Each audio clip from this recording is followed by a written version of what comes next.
So good morning guys. तो चलिए start करते हैं आज के यानी कि 25 फरवरी के इंपॉर्टेंट करंट अफेयर्स को। तो इस प्रश्न में आपसे पूछ रहे हैं अभी हाल ही में रक्षा सचिव का कार्यकाल जो है इसे अक्टूबर 2024 तक इसे बढ़ा दिया गया। रक्षा सचिव का नाम क्या है ये पूछ रहे हैं। तो आंसर होगा अरमाने गिरिधर। तो हमारे रक्षा सचिव हैं गिरिधर अरमाने। इनका कार्यकाल अक्टूबर 2024 तक के लिए बढ़ा दिया गया है। वैसे हमारे रक्षा मंत्री आप जानते हो राजनाथ सिंह है। इनका निर्वाचन क्षेत्र कॉन्स्टिट्यूएंसी पूछोगे तो लखनऊ है।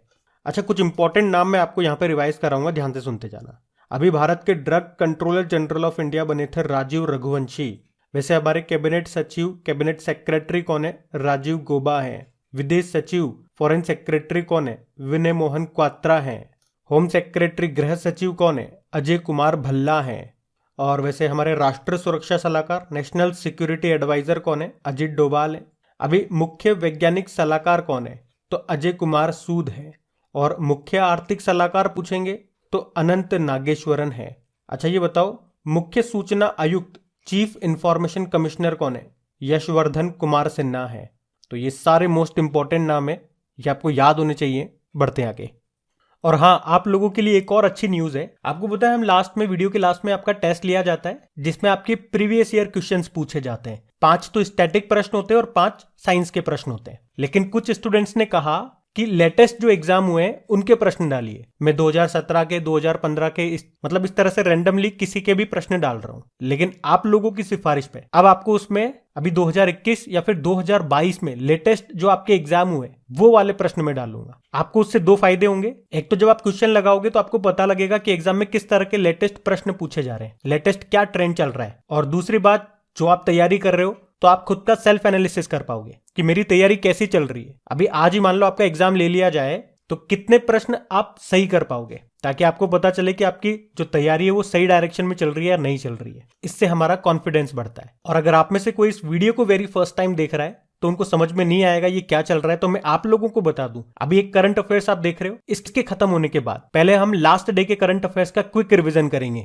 1 मिनट के अंदर अंदर। उसके बाद 2022 के टॉप 10 इंपॉर्टेंट करंट अफेयर्स में आप लोगों के लिए लेकर के आऊंगा, उसका हम क्विक रिवीजन करेंगे। और उसके बाद आपका ये टेस्ट होता है जो अभी मैंने आपको डिस्क्राइब किया। मतलब आप देखेंगे इस छोटे से वीडियो में 20 से 25 मिनट के आसपास का ये वीडियो होगा, मैं आपको 200 से ऊपर जानकारियां दूंगा। तो नॉलेज से भरपूर ये है हमारी त्रिशूल सीरीज। और इन सभी की प्रैक्टिस करने के लिए इसकी क्विज आपको मिल जाएगी आपके क्रेक एग्जाम एप्लीकेशन पे, वहीं पे पीडीएफ भी मिल जाएगी जिसका लिंक आपको नीचे मिलेगा डिस्क्रिप्शन बॉक्स में। टेलीग्राम का लिंक भी नीचे मिल जाएगा। अभी हम बढ़ते हैं आगे। चलिए फिर बताइए, 2024 से 2027 तक 4 साल के लिए जिनेवा में इंटरनेशनल लेबर ऑर्गेनाइजेशन के बाहरी लेखा परीक्षक के रूप में किसे चुना गया? तो आंसर होगा गिरीश चंद्र मुर्मू को। हमारे नियंत्रक और महालेखा परीक्षक कंट्रोलर एंड ऑडिटर जनरल हैं गिरीश चंद्र मुर्मू, जिनको भी 2024 से लेकर 2027 तक यानी कि 4 साल के कार्यकाल के लिए जिनेवा में इंटरनेशनल लेबर ऑर्गेनाइजेशन के बाहरी लेखा परीक्षक यानी कि एक्सटर्नल ऑडिटर के रूप में अभी इनको चुना गया है। अच्छा, अगर कैग की हम बात करते हैं, कंट्रोलर एंड ऑडिटर जनरल इसकी फुल फॉर्म होती है और इसे संविधान के अनुच्छेद 148 के तहत स्थापित किया गया। आप जानते हो अभी हमारे 27वीं लेखा महानियंत्रक यानी कि CGA controller general of accounts कौन बनी थी? भारती दास बनी थी। तो दोनों में कंफ्यूज मत होना। और इंटरनेशनल लेबर ऑर्गेनाइजेशन की बात करेंगे तो 1919 में इसे स्थापित किया गया था। वर्साई संधि के द्वारा इसे स्थापित किया गया था। हेडक्वार्टर मिलेगा जेनेवा स्विट्जरलैंड में। और ये संयुक्त राष्ट्र की पहली और सबसे पुरानी विशिष्ट एजेंसी है जिसे 1969 में नोबेल शांति पुरस्कार भी मिल चुका है। और बात करें अभी इसके नए 11वें नंबर के प्रमुख कौन बने थे? गिलबर्ट होंगबो बने थे। ये टोंगो देश के पूर्व प्रधानमंत्री हैं और या यूं कहूं कि इस पद पर आने वाले पहले अफ्रीकी हैं ये। बाकी अभी यूट्यूब के नए CEO बने थे, नील मोहन नाम है। और वावेल राम कलावन की बात करें तो ये भारतीय मूल के सेशल्स के प्रेसिडेंट बने थे। और इसी तरह से भारतीय मूल के लियो वरादकर आयरलैंड के प्रधानमंत्री बने थे। तो उनके भी नाम याद रखना। बढ़ते आगे। चलिए फिर बताइए, हाल ही में एंटरप्रेन्योर ऑफ द ईयर 2022 का खिताब किसने जीता? सज्जन जिंदल ने। तो JSW ग्रुप के CMD हैं सज्जन जिंदल, जिनको अभी EY entrepreneur of the year 2022 के रूप में सम्मानित किया गया है। अच्छा, मैं अगर आपसे पूछूं, अभी सोल ऑफ स्टील चैलेंज ये कहाँ पे लॉन्च किया गया था? उत्तराखंड में। और अगर मैं आपसे पूछूं, अभी जनवरी की ही बात है, प्रतिष्ठित गोल्डन पिकॉक अवार्ड 2022 ये मिला था जिंदल स्टील एंड पावर को। और चलो बताओ अभी किस नाम से भारत का पहला ग्रीन स्टील ब्रांड लॉन्च हुआ था? तो आंसर होगा कल्याणी फेरेस्टा। इसे पुणे के कल्याणी ग्रुप ने बनाया। और पूरे विश्व में अगर बात करोगे स्टील के उत्पादन में तो चाइना टॉप पर है और दूसरे स्थान पे भारत है। आपसे एक और प्रश्न पूछा जाएगा कि देश के स्टीलमैन के नाम से फेमस कौन थे जिनका भी निधन हो गया? तो आंसर होगा जमशेद जे ईरानी। और बताओ देश की पहली स्टील सड़क का निर्माण कहाँ पे हुआ? गुजरात के सूरत में। और अगर मैं आपसे पूछूं कि राष्ट्रीय इस्पात निगम लिमिटेड के सीएमडी कौन बने थे? अतुल भट्ट बने थे। और राष्ट्रीय इस्पात निगम लिमिटेड का हेडक्वार्टर कहाँ पर है? विशाखापत्तनम में है। और दुनिया का पहला 3D प्रिंटेड स्टील ब्रिज ये कहाँ पे बनाया गया? नीदरलैंड के एम्स्टर्डम में। और वर्ल्ड स्टील एसोसिएशन के चेयरमैन भी यही हैं, सज्जन जिंदल। अच्छा, वैसे स्टील मंत्रालय ये किसके पास आ गया? ये ज्योतिरादित्य सिंधिया के पास आ गया। बाकी रिकी केज ये बंगलुरु के संगीतकार हैं और तीसरी बार ग्रेमी पुरस्कार जीतने वाले भारतीय भी ये बने थे। संगीत के क्षेत्र में दिया जाता है ग्रेमी अवार्ड। अभी फिक्की के द्वारा लाइफ टाइम अचीवमेंट अवार्ड मिला था राजेंद्र पवार को। और 2022 के लिए यूनाइटेड नेशन एनवायरनमेंट प्रोग्राम का champions of the earth award मिला था पूर्णिमा देवी बर्मन को। तो ये नाम भी याद रखना, बढ़ते हैं आगे। फिर बताइए भारत और किस देश के बीच एफ इंडेक्स 2023 का आयोजन होता है? तो आंसर होगा अफ्रीका। तो भारत और अफ्रीकी देशों के बीच में ये एक एक्सरसाइज है जिसका नाम है एफ इंडेक्स। देखो, एफ मतलब अफ्रीका, IND मतलब इंडिया और एक्सरसाइज मतलब अभ्यास। 2023 में ये इसका दूसरा संस्करण है जो कब से कब तक होना है? तो आंसर होगा 21 से लेके 30 मार्च तक। कहाँ पे? पुणे के औंध सैन्य स्टेशन में। और इस बार इसमें 20 अफ्रीकी देश हिस्सा लेंगे। इसका जो पहला संस्करण है वो 2019 में हुआ था, वो भी यहीं पे हुआ था पुणे के औंध सैन्य स्टेशन में। अब हम लोग क्या करेंगे कि 2023 में जो इंपॉर्टेंट एक्सरसाइजेज हुए हैं उनको एक बार रिवाइज करेंगे। देखो, सबसे पहले जापान के साथ हमने एक्सरसाइज किया था वीर गार्जियन एक्सरसाइज। कहाँ पे? जापान में। और वैसे अभी जापान के साथ हमने एक और एक्सरसाइज कर लिया, धर्मा गार्जियन एक्सरसाइज, वो भी हमने जापान में ही किया। हमने अभी मिस्र के साथ, इजिप्ट के साथ पहला सैन्य एक्सरसाइज किया था जिसका नाम है साइक्लोन 1। कहाँ पे? राजस जैसलमेर में। फ्रांस के साथ हमने वरुण एक्सरसाइज किया। कहाँ पे? पश्चिमी समुद्री तट पे। और हमारी भारतीय वायुसेना ने अभी प्रलय नाम से एक्सरसाइज किया था पूर्वोत्तर भारत में। और भारतीय नौसेना ने भी आंध्र प्रदेश में एम्फेक्स 2023 नाम से एक एक्सरसाइज किया था। अभी भारतीय सेना ने त्रिशक्ति प्रहार नाम से एक्सरसाइज किया पश्चिम बंगाल में। और अभी भारतीय नौसेना ने ट्रोपेक्स 2023 नाम से एक्सरसाइज किया हिंद महासागर में। अभी तारकश नाम से एक एक्सरसाइज हुआ था। कहाँ पे? चेन्नई में। किस किस के बीच? नेशनल सिक्योरिटी गार्ड और US स्पेशल ऑपरेशन फोर्स के बीच में। अभी हमने डस्टलिक नाम का एक्सरसाइज भी किया उज्बेकिस्तान के साथ में। कहाँ पे? उत्तराखंड के पिथौरागढ़ में। तो 2023 में अभी तक जितनी भी एक्सरसाइज हुई है जनवरी और फरवरी में आज तक, वो सारी मैंने आपको रिवाइज करवा दी है। अब अगर 2022 में जितनी भी इंपॉर्टेंट एक्सरसाइज हुई है वो आप रिवाइज करना चाहते हो तो उसके लिए एक सेपरेट वीडियो में बना चुका हूं। वो कहाँ मिलेगा आपको प्लेलिस्ट में आपको मिल जाएगा, टॉपिक वाइज सेक्शन में जाओगे तो ये ध्यान रखना। हम बढ़ते हैं आगे। और गाइज, इस क्वालिटी कंटेंट को बनाने में मैं बहुत मेहनत करता हूं और अगर इस मेहनत के बदले आप मुझे अप्रिशिएट करना चाहते हैं, मोटिवेट करना चाहते हैं, तो ये जो वीडियो पे लाइक का बटन है इसे प्रेस करके आप वीडियो को लाइक कर दीजिए। और आगे आने वाले क्वालिटी कंटेंट आपसे मिस ना हो जाए उसके लिए क्रिक एग्जाम चैनल को सब्सक्राइब करके बेल आइकन को प्रेस कर लीजिए और ऑल नोटिफिकेशन को सेट कर लीजिए। और आखिरी और सबसे जरूरी बात, अगर आप भी दूसरों की मदद करने में यकीन रखते हैं तो इसे अपने दोस्तों के साथ अपने सभी स्टडी ग्रुप्स में शेयर करके उनकी हेल्प कीजिए एक क्वालिटी कंटेंट उन्हें देकर, ताकि इससे उनका भी भला हो और वो आपको दुआएं दें, आपको ब्लेसिंग्स दें। अभी हम बढ़ते हैं आगे। फिर बताइए, अभी हाल ही में केंद्रीय उत्पाद शुल्क दिवस कब मनाया गया? तो आंसर होगा 24 फरवरी को। तो हर साल 24 फरवरी को केंद्रीय अप्रत्यक्ष कर व सीमा शुल्क बोर्ड के द्वारा देश भर में केंद्रीय उत्पाद शुल्क दिवस यानी कि सेंट्रल एक्साइज डे के रूप में मनाया जाता है।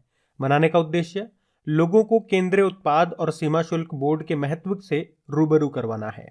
वैसे central board of indirect taxes and customs की बात करेंगे, स्थापना होती है 1 जनवरी 1964 को। नई दिल्ली में हेडक्वार्टर है और इसके चेयरमैन है विवेक जौहरी। अब हम फरवरी के सारे इंपॉर्टेंट डेज को रिवाइज करेंगे। देखो, 2 फरवरी को वर्ल्ड वेटलैंड डे मनाया, 4 फरवरी को वर्ल्ड कैंसर डे, 7 फरवरी को सेफर इंटरनेट डे, 10 फरवरी को वर्ल्ड पल्सेस डे, 11 फरवरी को एक तो विश्व यूनानी दिवस और अंतर्राष्ट्रीय महिला वैज्ञानिक दिवस, 12 फरवरी को राष्ट्रीय उत्पादकता दिवस, 13 फरवरी वर्ल्ड रेडियो डे और 13 फरवरी को नेशनल वुमेन्स डे। 13 फरवरी को राष्ट्रीय मिर्गी दिवस भी हमने मनाया जो कि फरवरी के दूसरे सोमवार को मनाते हैं। 15 फरवरी को अंतर्राष्ट्रीय बाल कैंसर दिवस मनाया। 17 फरवरी को वैश्विक पर्यटन लचीलापन दिवस मनाया। 19 फरवरी को मृदा स्वास्थ्य कार्ड दिवस। 20 फरवरी को विश्व सामाजिक न्याय दिवस और अभी 21 फरवरी को अंतर्राष्ट्रीय मातृभाषा दिवस के रूप में मनाया। तो फरवरी के सारे इंपॉर्टेंट डेज है, ध्यान रखना। बढ़ते हैं आगे। चलिए फिर बताइए, अभी फरवरी 2023 में किसने अंतरिक्ष में फंसे हुए अंतरिक्ष यात्रियों को वापस लाने के लिए खाली सोयूज अंतरिक्ष यान को सफलतापूर्वक लॉन्च किया? तो आंसर होगा रोसकॉस्मोस। तो रशिया की स्पेस एजेंसी है ये रोसकॉस्मोस, जिसने अंतरिक्ष में फंसे हुए अंतरिक्ष यात्रियों को वापस लाने के लिए एक खाली सोयूज अंतरिक्ष यान का सफलतापूर्वक प्रक्षेपण किया, यानी कि उसे लॉन्च किया। तो अंतरिक्ष में 3 अंतरिक्ष यात्री ये फंसे हुए थे। क्यों? क्योंकि सोयूज MS-22 कैप्सूल से कूलेंट जो है उसका रिसाव हो गया था, लीक हो गया था, जिसके कारण वे अंतरिक्ष में अटक गए। उसके बाद अब ये सोयूज अंतरिक्ष यान गया है उन लोगों को लेने। अच्छा, अगर मैं आपसे पूछूं कि अफगानिस्तान में फंसे हुए भारतीयों को वापस लाने के लिए हमने ऑपरेशन देवी शक्ति शुरू किया था, यूक्रेन में फंसे हुए भारतीयों को वापस लाने के लिए हमने ऑपरेशन गंगा शुरू किया था, और अभी तुर्की और सीरिया में भूकंप आ गया था, तो वहां पे मदद करने के लिए भारत ने कौन सा ऑपरेशन शुरू किया था? ये मैं आप लोगों से पूछ रहा हूं, कमेंट करके बताइए कौन सा ऑपरेशन है वो। इंपॉर्टेंट है, ये प्रश्न आपके एग्जाम में आएगा, देखना। बताओ, हम बढ़ते आगे। फिर बताइए, अभी फरवरी 2023 में किसे अपना सोशल स्टॉक एक्सचेंज लॉन्च करने के लिए सेबी से हरी झंडी मिल गई, मंजूरी मिल गई? तो आंसर होगा नेशनल स्टॉक एक्सचेंज। तो नेशनल स्टॉक एक्सचेंज को अपना सोशल स्टॉक एक्सचेंज लॉन्च करने के लिए सेबी से मंजूरी मिल गई है। सोशल स्टॉक एक्सचेंज का विचार पहली बार केंद्रीय बजट 2019-20 में रखा गया था, ताकि धर्मार्थ ट्रस्टों और गैर लाभकारी संगठनों यानी कि नॉन प्रॉफिटेबल जो ऑर्गेनाइजेशंस जैसी सामाजिक गतिविधियों में शामिल संस्थाओं को धन के लिए पूंजी बाजार तक पहुंचने में सक्षम बनाया जा सके। अच्छा, याद रखना, भारत में 2 मेजर स्टॉक एक्सचेंज है, बॉम्बे स्टॉक एक्सचेंज और national stock exchange. Bombay stock exchange ये एशिया का सबसे पुराना है, इसकी स्थापना हुई थी 1875 में। नेशनल स्टॉक एक्सचेंज तो अभी 1992 में आया था। और बॉम्बे स्टॉक एक्सचेंज का जो इंडेक्स होता है उसको क्या कहते हैं? सेंसेक्स कहते हैं। वहीं नेशनल स्टॉक एक्सचेंज के इंडेक्स को निफ्टी कहा जाता है। दोनों का हेडक्वार्टर मुंबई में है और दोनों के अभी MD CEO नए बने थे। बॉम्बे स्टॉक एक्सचेंज के हैं सुंदररमन रामामूर्ति और नेशनल स्टॉक एक्सचेंज के हैं आशीष कुमार चौहान। तो ये दोनों मैं आपको साइड बाय साइड बता रहा हूँ ताकि कंपेयर करके आपको याद रखना आसान हो। और भारत में स्टॉक एक्सचेंज को, स्टॉक मार्केट को रेगुलेट करने के लिए कौन सी बॉडी है? सेबी है। और सेबी की स्थापना 1988 में भारत सरकार की तरफ से तो कर दी गई थी, लेकिन आधिकारिक तौर पर सेबी को कानूनी मान्यता मिलती है 1992 में, और उसका भी मुख्यालय मुंबई में है। और इसकी पहली महिला अध्यक्ष कौन है? माधवी पुरी बुच है। अच्छा, अगर मैं आपसे पूछूं, अभी सारथी मोबाइल एप्लीकेशन को किसने लॉन्च किया था? सेबी ने ही किया था, निवेशकों को शेयर मार्केट के बारे में जानकारी देने के लिए। तो ये पॉइंट्स आप याद रखना जरूर। बढ़ते आगे। फिर बताइए, अगस्त 2023 में मालाबार नौसैनिक अभ्यास का आयोजन कहां पे होगा? तो आंसर होगा ऑस्ट्रेलिया में। तो इस साल अगस्त 2023 में पहली बार ऑस्ट्रेलिया जो है वो मालाबार नौसैनिक अभ्यास का आयोजन करेगा। ये मालाबार एक्सरसाइज किन देशों के बीच में होता है? जो क्वाड देश है, यानी कि भारत, ऑस्ट्रेलिया, जापान और अमेरिका के बीच। पिछला वाला 2022 में हुआ था, नवंबर में जापान में हुआ था वो। और वैसे आपको बता दूं, 2023 में जो क्वाड समिट है वो भी ऑस्ट्रेलिया में ही होगी। पिछली वाली 2022 वाली क्वाड समिट वो टोक्यो जापान में हुई थी। और 2026 में जो कॉमनवेल्थ गेम्स होंगे वो भी ऑस्ट्रेलिया में होंगे। और 2032 में जो समर ओलंपिक्स होंगे वो भी ऑस्ट्रेलिया में ही होंगे, ब्रिस्बेन ऑस्ट्रेलिया में। और ऑस्ट्रेलिया में कौन से घास के मैदान पाए जाते हैं? डाउन्स घास के मैदान पाए जाते हैं। विश्व की सबसे बड़ी प्रवाल भित्ति ग्रेट बैरियर रीफ आपको ऑस्ट्रेलिया में मिलेगी। और यहाँ की सबसे लंबी पर्वतमाला ग्रेट डिवाइडिंग रेंज है। प्यासी भूमि का देश इसी को कहते हैं। और ऑस्ट्रेलिया के साथ हम ऑस इंडेक्स नाम की एक्सरसाइज करते हैं। पिच ब्लैक नाम की एक्सरसाइज का आयोजन करता है ऑस्ट्रेलिया, जिसमें भारत पार्टिसिपेट करता है। तो ध्यान रखना ये। बढ़ते आगे। चलिए फिर बताइए, अभी हाल ही में 700 अंतरराष्ट्रीय विकेट लेने वाले पहले गेंदबाज बने हैं टिम साउदी। वे किस देश के हैं? न्यूजीलैंड आंसर होगा। तो न्यूजीलैंड के टेस्ट कप्तान टिम साउदी अंतरराष्ट्रीय क्रिकेट में न्यूजीलैंड के लिए 700 विकेट लेने वाले पहले गेंदबाज बन गए हैं। वे अभी इंग्लैंड के बेन डैकेट का विकेट लेते ही न्यूजीलैंड के लिए सबसे ज्यादा अंतरराष्ट्रीय विकेट लेने वाले बॉलर बन गए। और अभी आपको याद होगा, न्यूजीलैंड ने उत्कृष्ट महिला क्रिकेटर को सम्मानित करने के लिए डेबी हॉकले मेडल शुरू किया था। वैसे ICC के जो चेयरमैन हैं ग्रेग बार्कले, वो भी तो न्यूजीलैंड से ही हैं। और न्यूजीलैंड में कैंटरबरी घास के मैदान पाए जाते हैं। और महिलाओं को वोटिंग देने का अधिकार देने वाला पहला देश आपका न्यूजीलैंड ही है। आपको याद है 2023 में जो फीफा महिला वर्ल्ड कप होंगे वो ऑस्ट्रेलिया और न्यूजीलैंड में होंगे। 2022 में जो आईसीसी वुमेन्स वर्ल्ड कप हुए थे न्यूजीलैंड में, उसको ऑस्ट्रेलिया ने जीता था इंग्लैंड को हराकर। चलो आपके लिए एक प्रश्न पूछ रहा हूँ कि जो अभी जेसिंडा अर्डन है वो तो हट गई, अभी न्यूजीलैंड के नए प्रधानमंत्री कौन बने हैं, उनका नाम बताइए। कैपिटल इसकी वेलिंगटन होती है, करेंसी है न्यूजीलैंड डॉलर। बताइए आप, हम बढ़ते हैं आगे। चलिए फिर बताइए, हाल ही में सर्जियो रामोस ने संन्यास की घोषणा कर दी है, उनका संबंध किस खेल से है? तो आंसर होगा फुटबॉल। अच्छा, अगर पूछें कि ये किस देश के फुटबॉल प्लेयर हैं तो आंसर होगा स्पेन के। उन्होंने अपने देश के लिए 180 बार खेला है।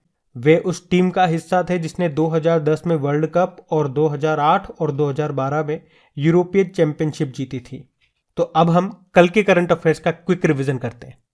तो पहला प्रश्न आपसे पूछा था, वर्ल्ड बैंक के प्रमुख के रूप में अभी अमेरिकी राष्ट्रपति ने किसे नामित किया? अजय बंगा को।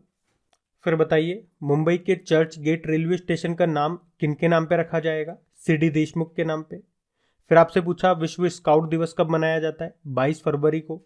और इसी दिन को विश्व चिंतन दिवस, वर्ल्ड थिंकिंग डे के रूप में भी मनाया जाता है। फिर आपसे पूछा, एशियाई लॉन बॉल चैंपियनशिप में किस टीम ने गोल्ड जीता? भारत ने।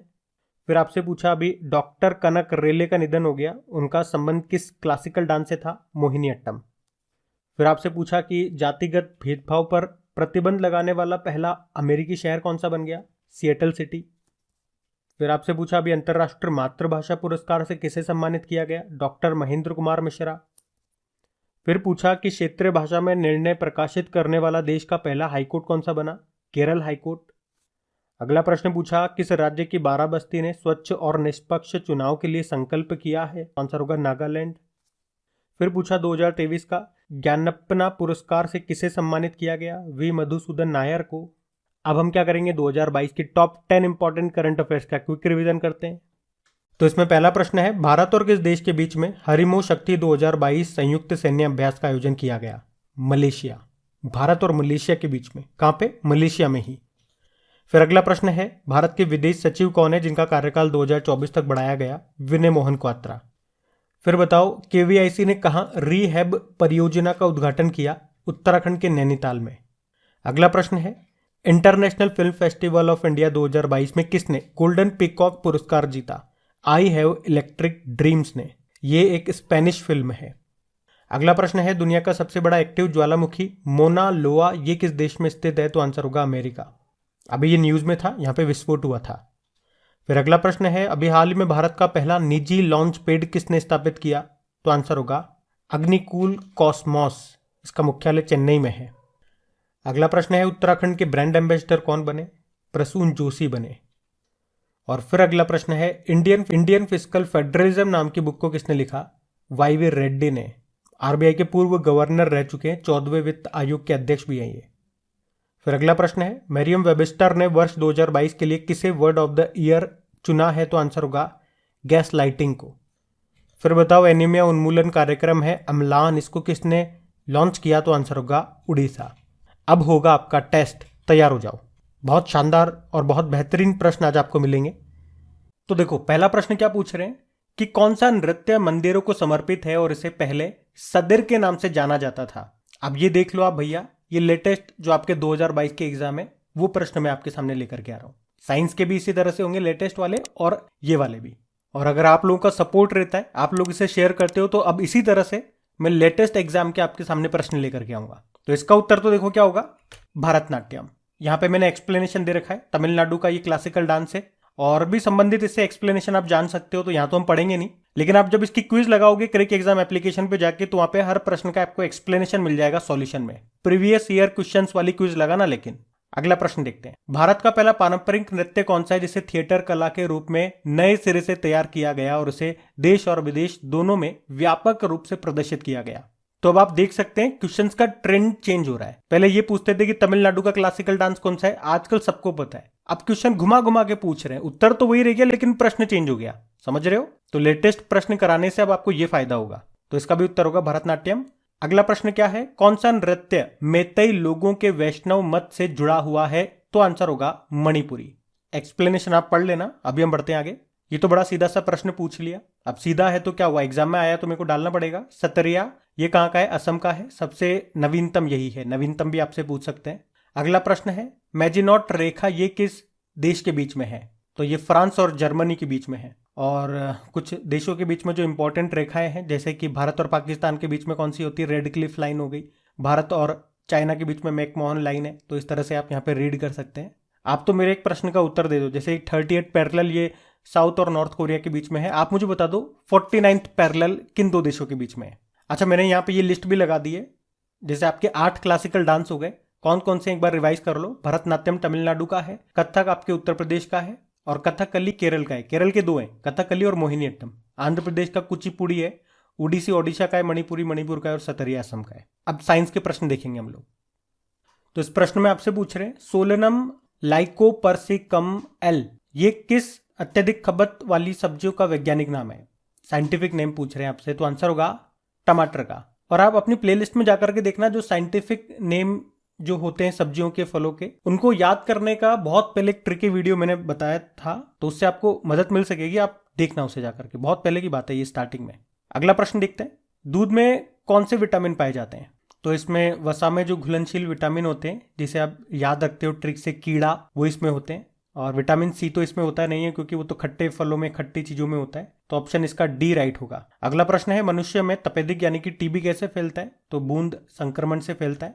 और किस जीवाणु, बैक्टीरिया जनित रोग है ये, कौन सा बैक्टीरिया, ट्यूबरकुलोसिस माइकोबैक्टीरियम। और इस टीबी रोग के लिए कौन सा टीका लगता है, बीसीजी का टीका लगता है। इसकी फुल फॉर्म भी आप यहाँ पे ध्यान रखना। अगला प्रश्न है गर्भनाल में कितनी धमनियां होती। तो आंसर होगा 2। तो गर्भनाल में 2 धमनियां होती है। गर्भनाल में एक नली होती है जो गर्भावस्था के दौरान मां को उसके गर्भ में पल रहे बच्चे से जोड़ती है। ये 2021 में पूछा गया प्रश्न है। अगला प्रश्न है इलेक्ट्रॉन सूक्ष्मदर्शी से देखने पर कौन से कोशिकांग या तो गुच्छे में या एकल रूप में छोटे बिंदुओं के रूप में दिखाई देते हैं, जो कोशिका द्रव में स्वतंत्र रूप से तैरते रहते हैं। तो आंसर होगा राइबोसोम। ये 2022 में पूछा गया प्रश्न है। तो ये थे आपके टॉप 5 साइंस के प्रश्न। अच्छा, मुझे आप कमेंट करके बताना, एक तो ये लेटेस्ट जो हमने प्रश्न ऐड किए हैं, ये अपडेट कैसा लगा, और कितने आपने सही किए, कितने गलत किए बताना। और मैं सिर्फ बोल ही नहीं रहा हूं, आपको दिखा रहा हूं करके कि हर संभव प्रयास जो मुझसे हो सकता है मैं करने की कोशिश कर रहा हूं, लेकिन मुझे सपोर्ट नहीं मिल पा रहा है, पता नहीं क्यों। तो बार बार एक ही रिक्वेस्ट कर सकता हूं, जैसे ऊपर वाला गॉड तो पता नहीं शायद मेरी मेहनत देख रहे नहीं देख रहे, लेकिन आप लोग तो देख रहे हो ना, तो आप लोग तो सपोर्ट करिए प्लीज। इसे ग्रुप्स में अपने दोस्तों के साथ में शेयर कीजिए। अब होमवर्क प्रश्न देखते हैं और सेशन एंड करते हैं। तो कल आपसे पूछा था कि भारतीय भूवैज्ञानिक सर्वेक्षण के महानिदेशक कौन बने। तो आंसर होगा डॉक्टर एस राजू। आप सभी ने प्रश्न का बिल्कुल सही उत्तर दिया है। और देखिए 24 फरवरी के डेली करंट अफेयर्स के क्विज के रिजल्ट हमारे पास आ चुके हैं, जिसमें टॉप 5 स्टूडेंट्स की बात करें तो टॉप किया है कर्मी हंसडा ने। कॉन्ग्रेचुलेशन कर्मी। उसके बाद चंदन है, जबर सिंह है, पंकज है और सूरज कुमार है। आप सभी को कॉन्ग्रेचुलेशन। और देखो क्विज आप सभी लोग लगाएं, उसका बेनिफिट आप लोग उठाएं, क्योंकि जो हम यहाँ पे प्रैक्टिस कर रहे हैं क्वेश्चन की, ये तो आपको क्विज में मिलेंगे ही सही आपकी प्रैक्टिस के लिए। साथ में 5-6 क्वेश्चन में पुराने महीनों के भी ऐड कर रहा हूं, ताकि साथ के साथ धीरे धीरे ही सही, कम कम क्वेश्चन ही सही, लेकिन आपका पुराना पार्ट भी रिवाइज होता चले। क्योंकि अगर एंड टाइम पे आप पुराना पार्ट भूल जाओगे एग्जाम टाइम पे, तो फिर क्या फायदा आपके पढ़ने का। बात समझ में आ रही है। तो रिवीजन बहुत इंपॉर्टेंट है। क्रैक एग्जाम एप्लीकेशन का लिंक आपको नीचे डिस्क्रिप्शन बॉक्स में मिल जाएगा, पीडीएफ भी वहीं पे मिलेगी। Thank you.